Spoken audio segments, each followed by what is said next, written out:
Next up on the FAFO tour, Texas farmers. One day, these farms in Texas had hundreds of workers tending the fields and the livestock, and the very next day, all of those workers are gone. That's what has happened in Texas. And entire fields of crops are being left to rot because there's no one to pick them. Livestock, like dairy cows, that have to be milked twice a day when they're lactating, there's no one to tend to them. These farms are going to go under.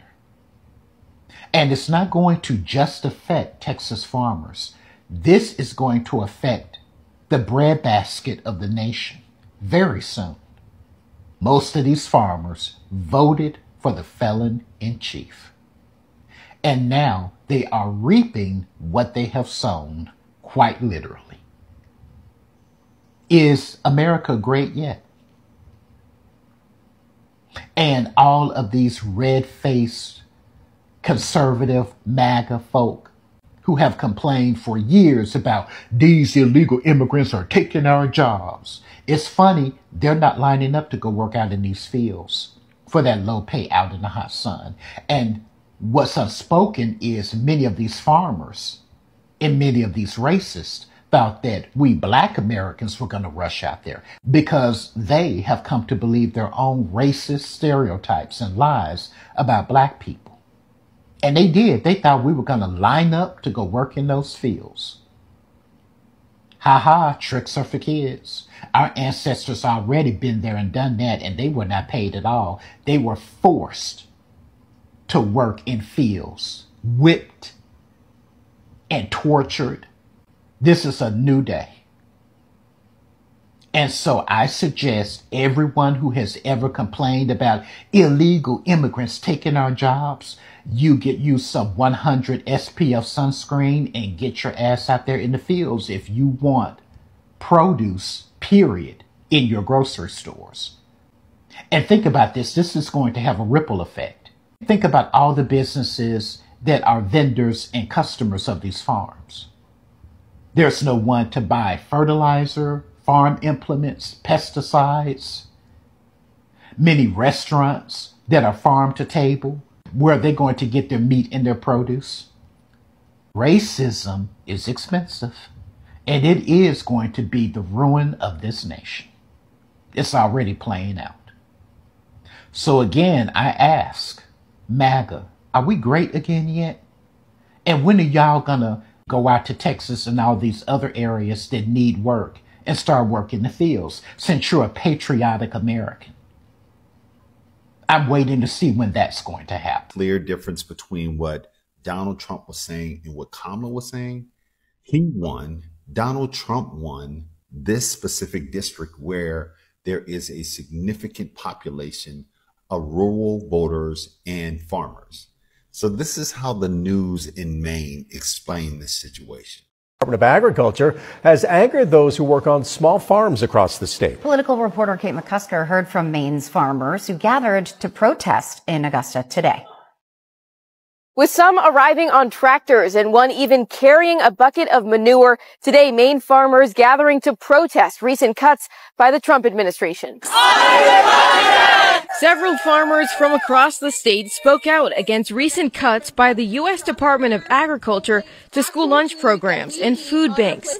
They say federal funding is crucial for small farmers to sustain their business. Some say they've already invested money that the federal government had promised to reimburse them for, or have signed contracts to support them.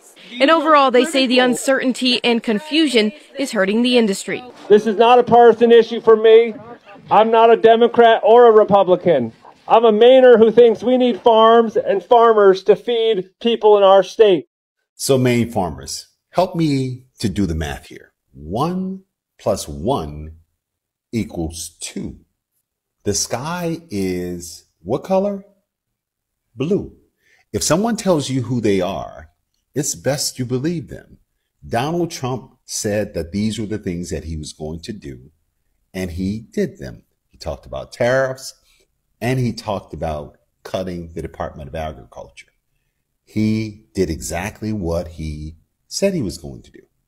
This is your around and find out moment. Just enjoy it.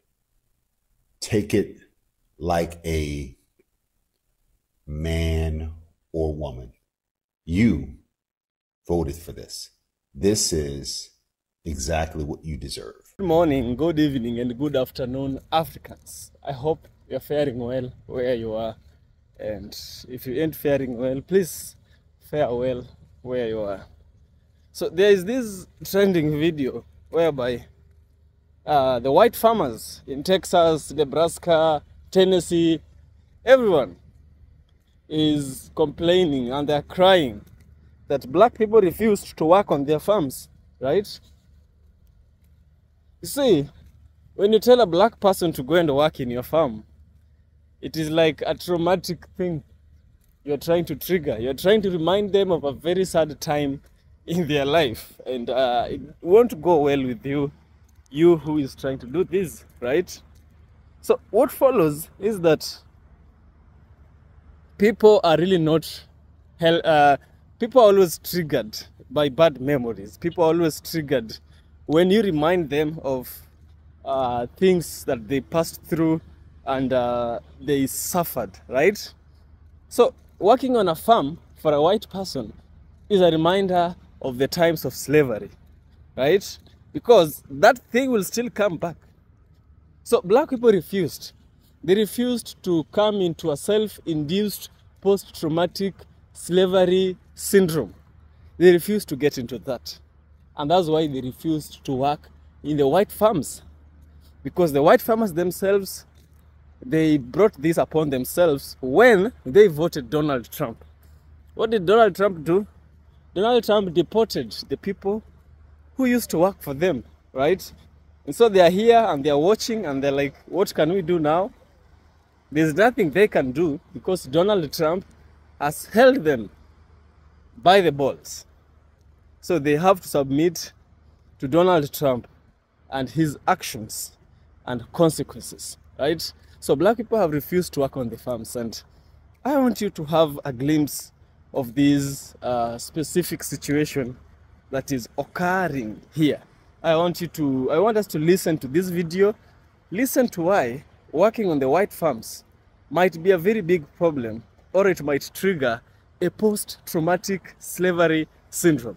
Without further ado, let's dive in. I shall get back by the end of the video, of course, where we shall also have a deep critical analysis. Let's dive in. It's troubling to hear people say that they're going to burn down the farms of black farmers. Now, you all have benefited from corporate welfare tremendously. Black farmers were denied that benefit. Yet, as we always do, we pressed on, and we did the best that we could to make those farms work without the benefits that you all were afforded. Now, you made the choice to vote for Donald Trump. That didn't work out in your favor. Your choice to vote for Donald Trump didn't work out in your favor, right? I'm just thinking about this. Your choice didn't work out in your favor. Your corporate welfare was done away with. So your farm, now, not only was your corporate welfare done away with, your farm workers were taken from you by ICE. You lost money. Your farm is no more. So now you think it's fair to burn down the farm of the black farmer that has struggled on his own to make his farm work.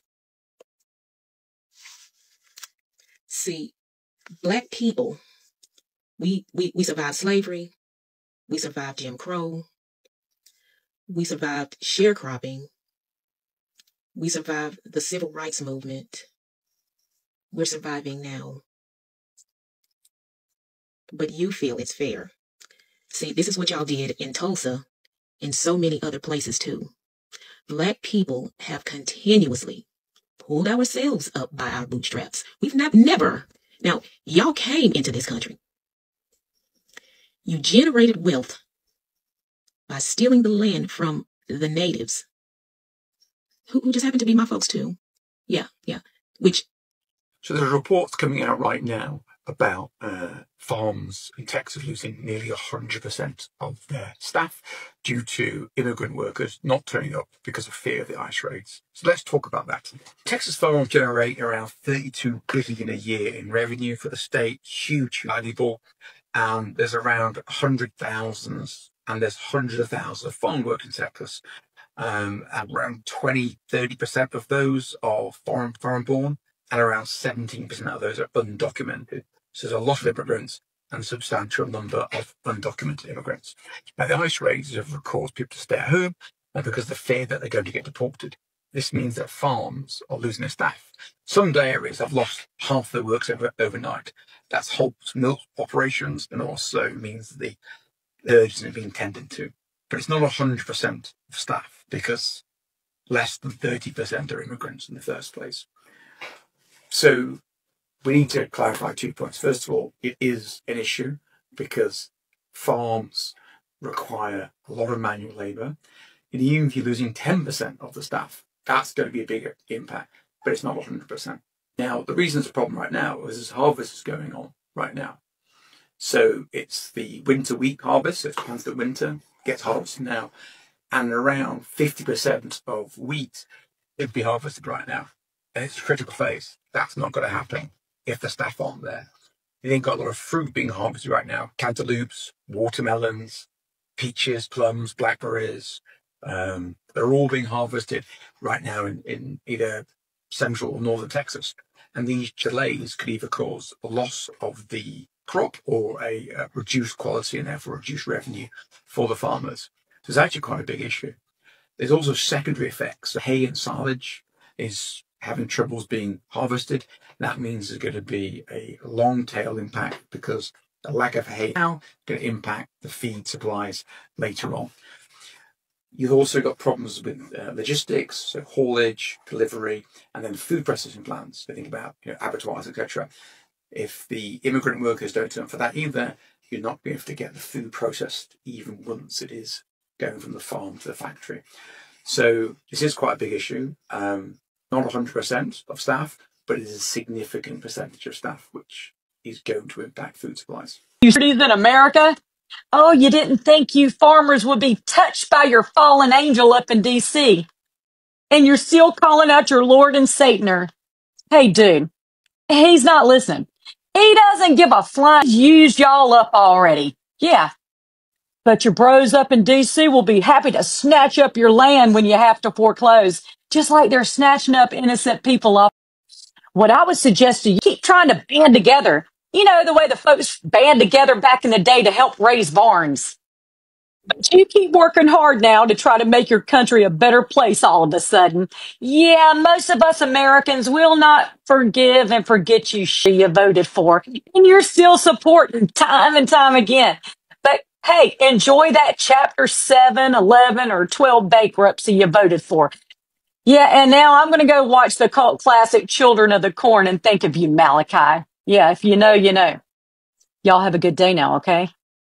Adam Schiff spoke with a farmer who said that 20 of his workers did not show up because they fear Trump's immigration checkpoints. Look at this. Fire Bar farmer Joe Del Bosque told the senator 20 of his workers haven't shown up due to fears over immigration checkpoints. If there aren't going to be people to pick the food, it's going to go rotten in the fields, and that means that the fruit that is and vegetables that are picked, the price is going to go. Trump pretends to be an economic genius, but I guess he doesn't understand the basic law of supply and demand. Trump's immigration raids are hurting everybody in this country, not just undocumented workers, but also the farmers that rely on them and us. American farms depend heavily on immigrant labor. Over half of all U.S. farm workers are undocumented. These people are harvesting our food for poverty-level wages and no benefits. Tell me an American who wants to work in those conditions for that level of pay. But Trump's aggressive ICE raids have undercut that workforce, leaving food rotting in the fields, food prices going up, and putting small farms at risk. This isn't just inhumane, it's bad economics. These farms cannot function without workers. Trump's raids are not solving any problems, they're just creating new ones. If we really care about food security and fair treatment,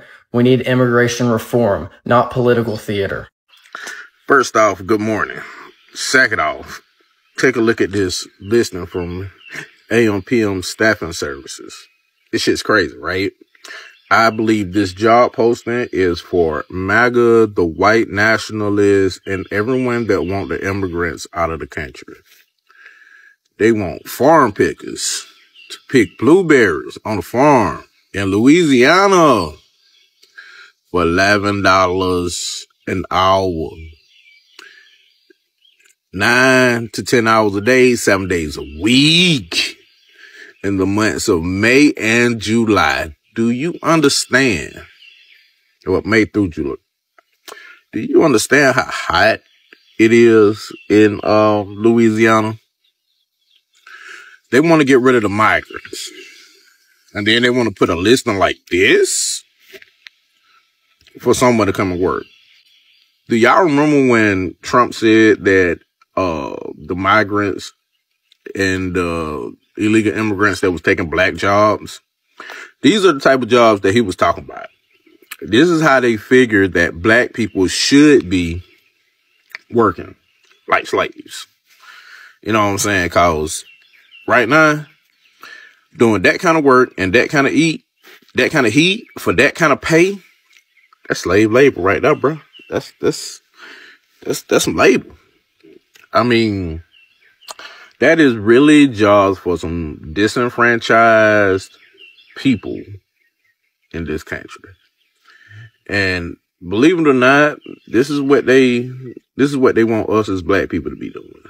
But the thing about it is, we're not doing stuff like this. This is why they're trying to get rid of the education system or downgrade the education system, defund it, defund the job corps and shit like that, because we as a people, black people, are rising up above the oppression and fighting back against the oppression by getting more well educated daily. We are getting more well educated.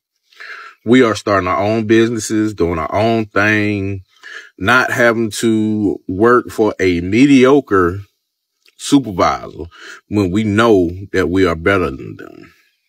You know what I mean? So I think it's time for MAGA, the white nationalists, the proud American first people, to step up. Go ahead and step up. Take this job right here. Go help out your fellow farmers, your fellow Americans that need the help right now. Y'all want everything done in America. There you go. Buy Americans. There you go. Go do this. John, I ran into you in the airport. Yes. What would you want to tell white farmers about what's going on for black farmers? Don't block the debt relief, man. Black farmers have been waiting for this money for 40 years.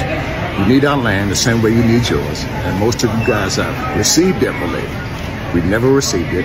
Don't block it in front of the report. And matter of fact, support black farmers getting debt relief. It's not more. I love you guys, man. I love all farmers. We need your support. All farmers need to stick together. Morning, y'all.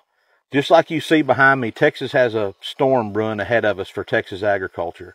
We made a quick video here. We hope you check it out, like it, let us know what you think about it. Share it, please, and help us keep ranching. Texas, the Lone Star State, known for its wide open spaces, rugged landscapes, and its proud history rooted in agriculture. It's no wonder Texas is experiencing unprecedented growth. With cities expanding, infrastructures developing, and industries emerging, it's clear that progress is necessary. But we must also remember the foundation on which this great state was built: agriculture. Prop 1 will do just that. It aims to strike a balance between urbanization and agriculture. This bill would protect the rights of all Texans, allowing them to continue their operations without unnecessary restrictions. So what does voting yes for Prop 1 mean for Texans? Voting yes for Proposition 1 means protection for my hay fields, which gives me adequate time to move, store, and bale my hay, which provides feed for my cattle, which also puts beef on your family's table. Dust is a part of all aspects of agriculture. Farmers don't really like it either. But from planting to harvest, it's only a few days per year. By voting yes for Prop 1, you will ensure that farmers can continue to grow crops to feed your family. I'm a fifth-generation farmer. My family has farmed this land since 1855. And yes, there's been a lot of changes since then. The hard, back-breaking manual labor has been replaced with technology. And yet there's one thing that hasn't changed, and that's the dedication and pride that we have as we produce our crops and our livestock. So I ask you to vote for Proposition 1 in November. It gives you, the general public, access to safe and affordable and abundant food that is the envy of the world. Voting yes to Prop 1 will safeguard the rights of responsible landowners to engage and improve agricultural practices. It acknowledges their contributions to our state's economy and ensures that future generations of Texas farm and ranch families, like ours, can continue our legacy as agricultural producers. Texas agriculture is something worth preserving. As this great state continues to grow, Prop 1 will protect the balance between progress and tradition. Together, let's make sure the Lone Star State remains a beacon of agricultural excellence for generations to come. The right to farm is right for Texas. Vote yes for Prop 1. Political advertising authorized by the Right to Farm Texas PAC.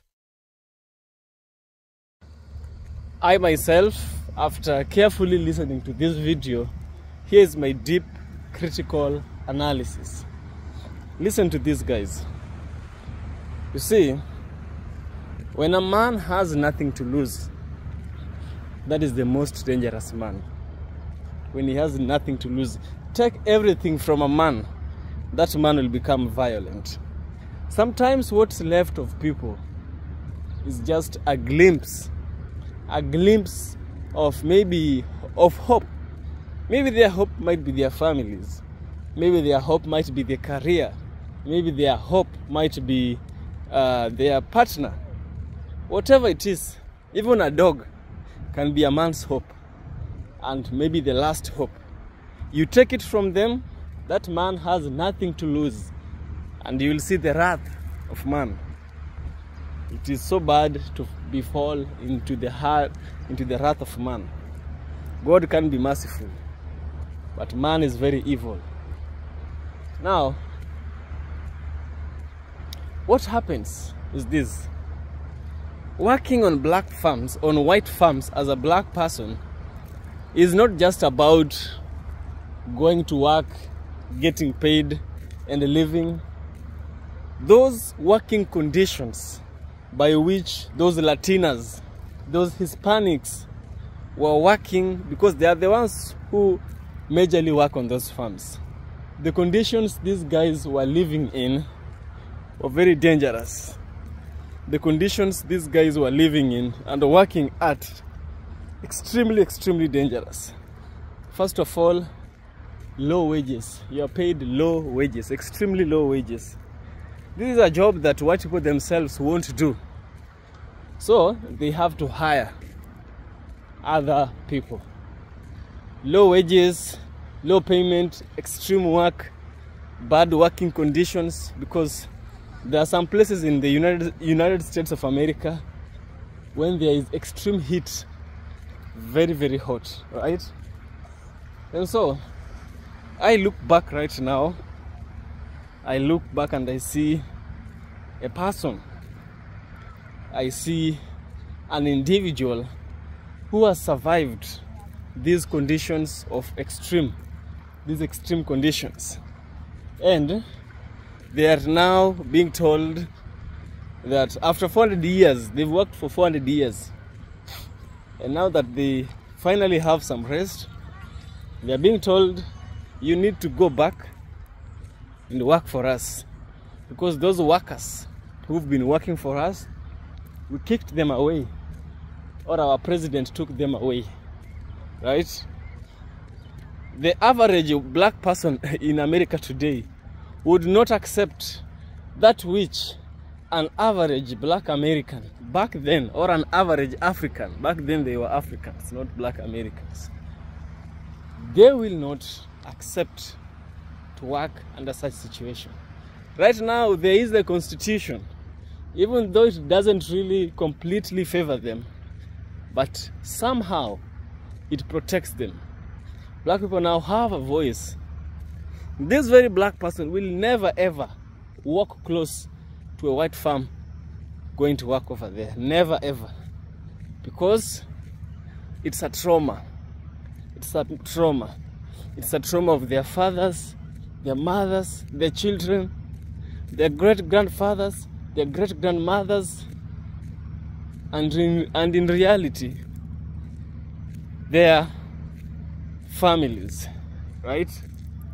So you can't just do that. And if you want to know working on a white farm is not a good idea for a black person, you take a time one day and travel to Ghana, travel to a place we call Cape Coast, go over there and see for yourself how dangerous and how bad slavery was.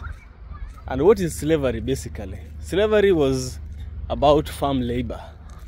Very huge farms, which are called plantations. They were working over there like donkeys, like beasts of burden. So you can't really tell a black person to go and work over there. It won't sit well with you who is telling them, and it also won't sit well with them who is supposed to work over there. That is my thoughts. I would really love to hear your thoughts. It's a free world. I'd really love to hear your thoughts, what you have to say, what you think. Yeah. This is EFK Original Documentaries. See you in the next one. Stay positive, be vigilant, and God be with you.